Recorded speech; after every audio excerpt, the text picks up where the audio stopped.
What's going on, everybody? Welcome back to another video. Hope you're doing well, feeling great, and enjoying freedom. It's a great day to have a great day. It's a great day to talk about and be the owner of the beautiful yellow metal. Some nice and shiny gold. In today's video, I want to talk about the spot price of gold and how this particular precious metal is currently looking at a brand new all-time high, $3,500, on the road to $3,600. We're going to talk about it today. As always, make sure to like the video if you're tuning in and subscribe to both of my YouTube channels. I would appreciate the support. So, when it comes to gold, we are currently looking at the spot price of silver over $3,500 per troy ounce. Specifically, as I'm recording the video at least, $3,566.70. I am filming this video on September 3rd. I believe the video is coming out on September 10th. So, God only knows what's going to happen between now and then. But as I'm recording the video, it's $3,566.70. It is up $35 on the day, or up 0.99% today alone. So a strong day for gold. Obviously also a strong day for silver. If you watched the video that I had just posted on Monday, I talked about how the spot price of silver, $41.19. So it's a strong day for precious metals across the board. But I wanted to really laser in on gold right now. And as you can see, I have a little bit of gold on display, a nice amount of the gold that I own.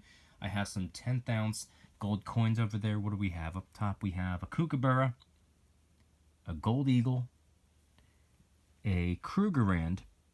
Then underneath we have a maple leaf, Philharmonic, Britannia, and then of course my quarter ounce Philharmonic right here.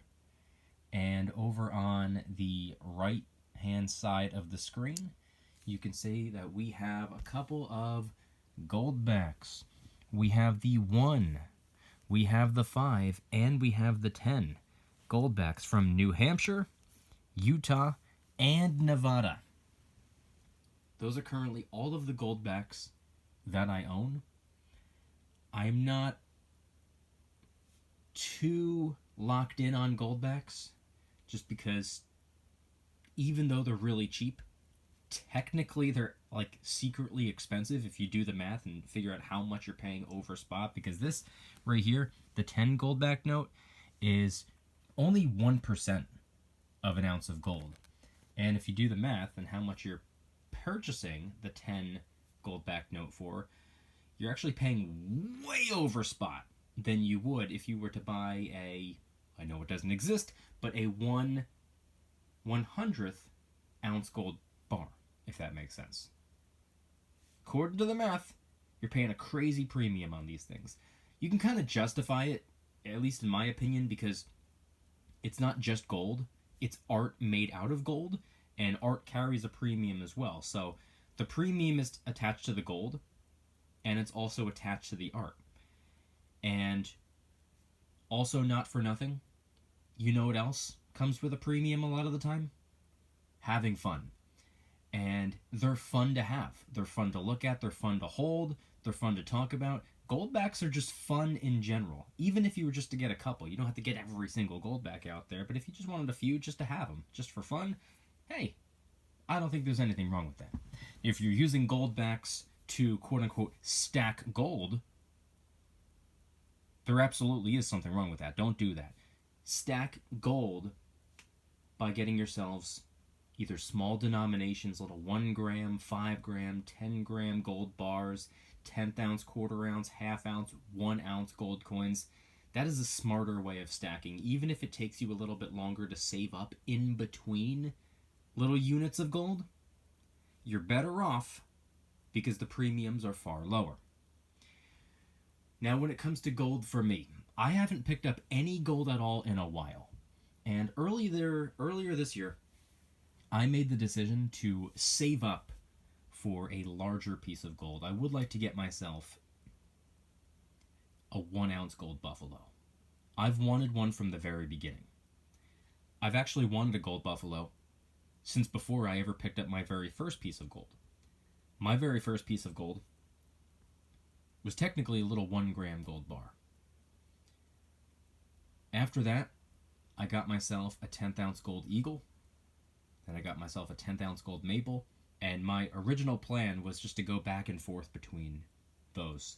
I was like, okay, yeah, every time I pick up a piece of gold, I'm just going to flip back and forth. Eagle, maple, eagle, maple, eagle, maple.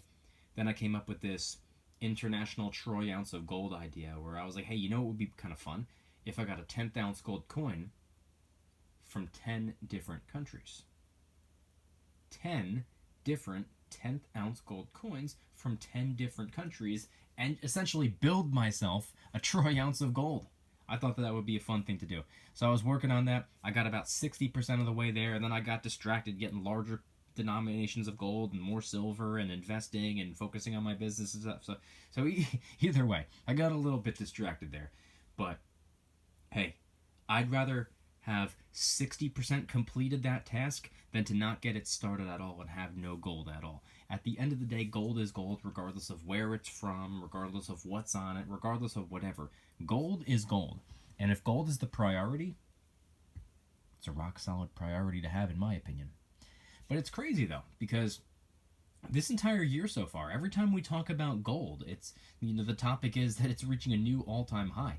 I mean, how many all-time highs has gold hit this year? It's like it just keeps raising the bar and setting a new limit and then reaching that limit and setting a new limit and just keep on climbing up. Like, it's insane what gold has been doing the last couple of years, but this year so far in general.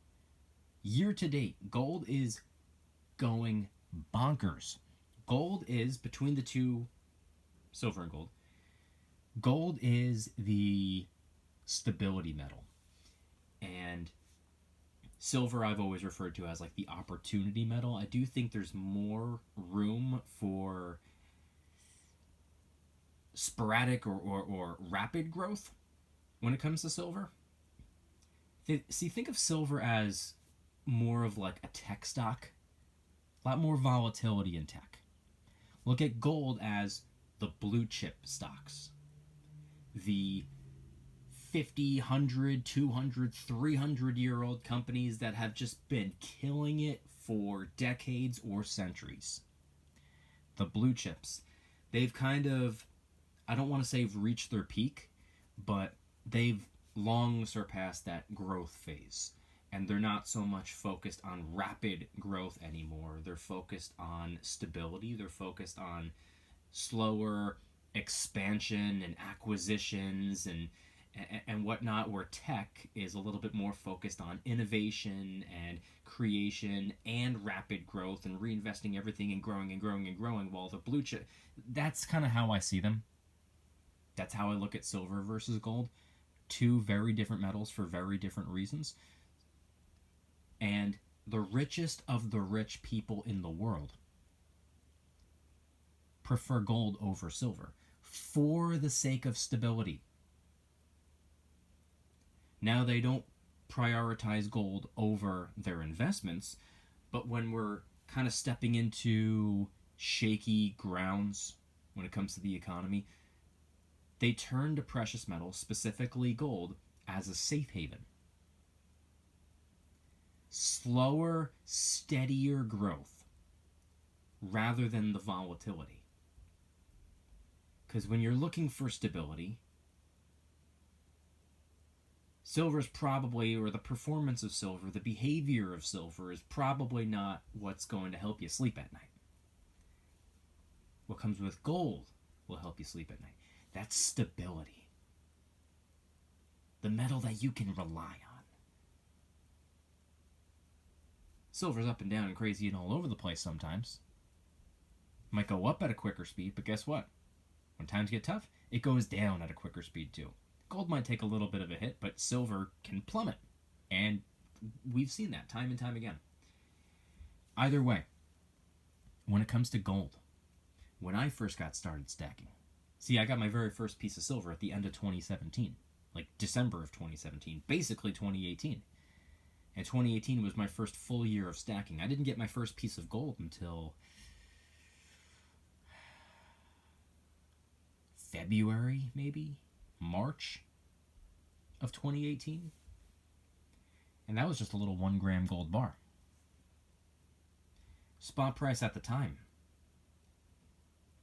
I don't know if memory serves me right, but I want to say it was like 14, 15, 1600 bucks. So how crazy is that? Not even 10 years ago. Spot price of gold, let's call it about 1500 bucks. Not even 10 years later, 3,500 on the way to 3,600 bucks. For me personally, gold has more than doubled. Silver at the time, $17. It dipped down to about $14, and it spent a good portion of that year, 2018, in the $14 an ounce range. So silver hasn't just doubled for me. It would have doubled for me at $28, $29, $30 an ounce silver. It's $41 right now. So gold has more than doubled. Silver has definitely more than doubled. Precious metals across the board, for me personally, more than doubled since I started. Granted, it has taken me from 2018 to present day, approaching Q4 of 2025.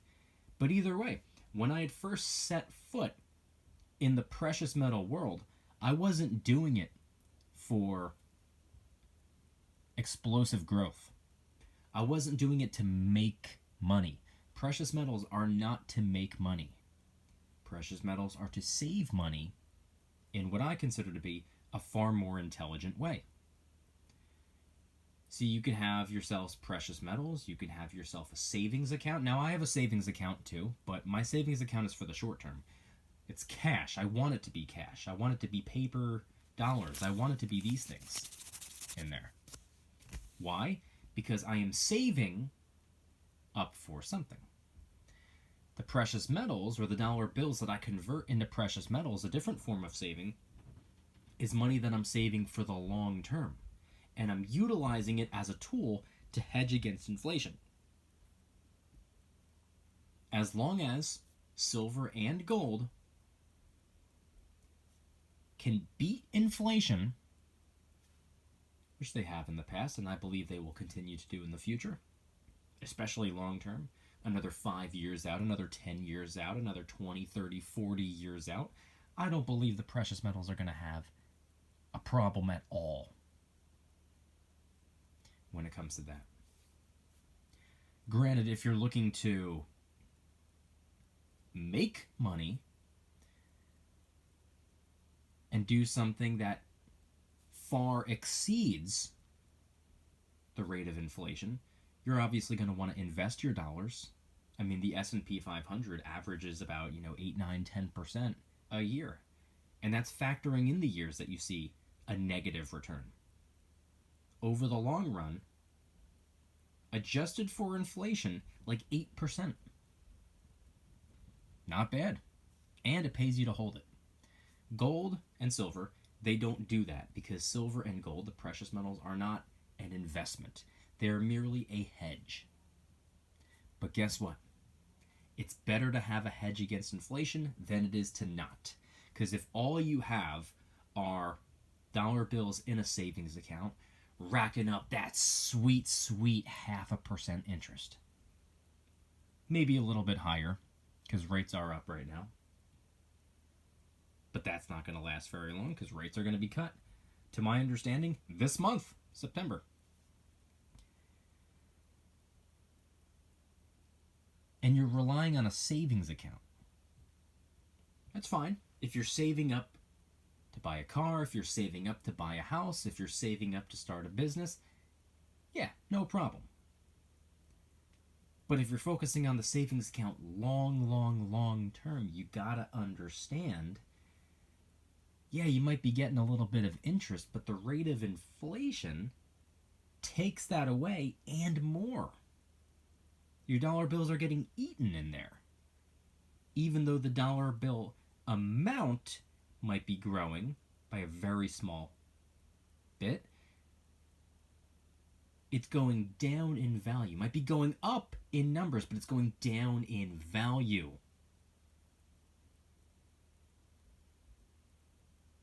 And every year you can buy less and less. Silver and gold, I believe, long term, will hedge against that. Average rate of inflation 2.5%. I think over the long term, another 10 years out, 20 years out, whatever, I don't believe the precious metals are going to have a hard time averaging 2.5% up per year. And that includes the years with negative returns.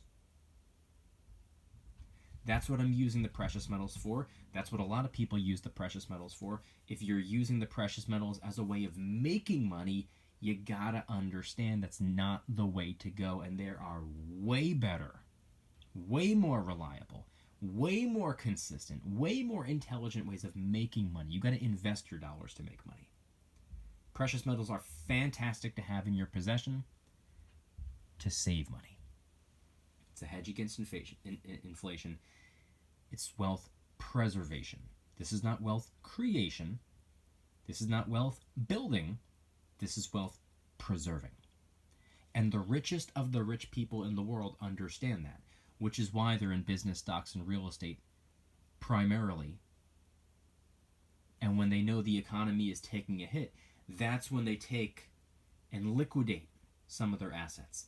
They withdraw and move over to gold and silver, but mostly gold, temporarily until the economy gets back on track. And guess what they do at that point? They sell their gold and then they move back into stocks, back into business, back into real estate, or further into business, stocks, and real estate. They lean on gold as a safe haven until it's safe to come out. And when it's safe to come out, boom, right back into business, stocks, and real estate. Right back to focusing on building businesses, investing in the stock market, and buying up real estate. The richest of the rich people understand this, and they've understood this for the longest time. Us, the little guy, we're just now starting to understand it. And when it comes to business, stocks, and real estate, sure, we can get involved on a much smaller scale. Just like we get involved in precious metals on a much smaller scale. And tough times call for creativity. We got to mix and match it up from time to time. Got to focus on a little bit of this, focus on a little bit of that. But it all adds up, and small steps in the right direction will inevitably take you to where you want to go. Some people, there's much more of an emphasis on precious metals. All they want to do is save. All they want to do is preserve what they already built, and there's nothing wrong with that. I, on the other hand, I'm more of a hobbyist when it comes to the precious metals, and I'm much more focused on building wealth, growing wealth, and creating something massive for myself with a little bit of silver and gold sprinkled on top. It's fun for me. I enjoy doing it this way. This is where I see the best returns, the most reward. It's my way of going about it. But I want to know your thoughts in the comment section down below. What are your thoughts on the spot price of gold right now and the spot price of silver? Why not? We're already here. Head on down to the comments and let me know. Like the video if you haven't already. Subscribe to both of my YouTube channels and follow me on social media at Mykie DYDSS across all platforms. That's Instagram, X, and TikTok. Thank you guys so much for watching. See you in the next one. Don't you dare stop smiling. Peace.